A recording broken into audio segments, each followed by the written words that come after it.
Michel, mets le couvert. Le repas est prêt. Maman, laisse cuire encore un peu, s'il te plaît. Souviens-toi de ce que les agents de santé ont dit? Il faut laisser cuire la nourriture longtemps pour éviter la contamination par Ebola. Quoi? Ebola? Il n'y a pas d'Ebola chez moi. Il n'y a pas d'Ebola par ici. Pourquoi t'inquiètes-tu? Ebola ne nous concerne pas. Maman, tu n'as pas lu le journal? Ebola nous concerne tous. C'est un virus grave. Eh bien alors, je n'y peux rien. Allez, lave-toi les mains et mets-toi à table.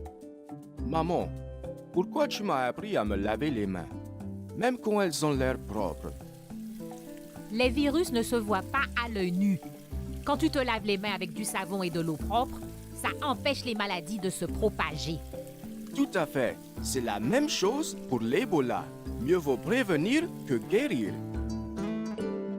Madame, je suis heureux de vous informer que, comme d'habitude, vous êtes en pleine forme et en bonne santé. Mon fils se fait du souci à cause de cet Ebola. Je n'en ai entendu parler que récemment. Une maladie comme celle-là, ça peut apparaître comme ça du jour au lendemain? Madame, l'Ebola n'est pas une nouvelle maladie. Elle a été dépistée en Afrique dans les années 70. Cela fait des années qu'elle existe chez les roussettes et qu'elle se propage chez d'autres animaux de la forêt, comme les singes. Et alors, les gens qui chassent et mangent de la viande de brousse risquent d'attraper Ebola, non? Oui, tout à fait. Morts ou vivants, ces animaux sont dangereux car ils peuvent transmettre la maladie aux humains. Alors, quand j'irai chez ma sœur dans son village, je ne toucherai pas à la viande de brousse. Mieux vaut prévenir que guérir. Je suis contente de te voir, ma sœur. Mais tu tombes mal. Il y a un homme dans le village voisin qui est malade et les toubibs disent que c'est l'Ebola. Comment est-ce qu'ils sont sûrs que c'est bien l'Ebola? Il a tous les symptômes. Au début, il avait mal à la tête, de la fièvre et des douleurs musculaires. Maintenant, il a la diarrhée, il vomit et il a des plaques rouges.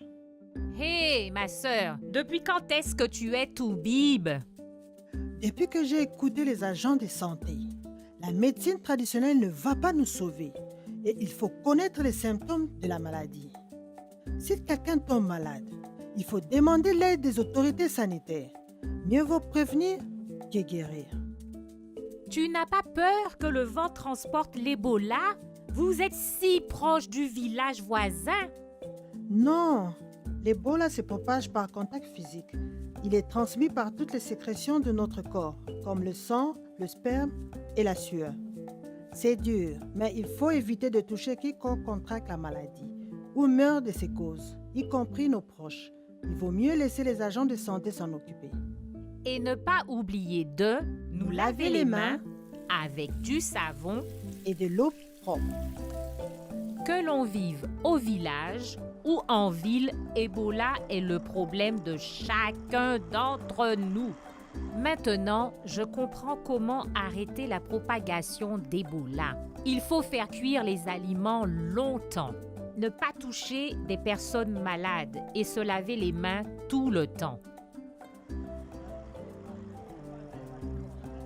Il faut que j'en parle aux autres, car quand il s'agit d'Ebola, mieux vaut prévenir que guérir.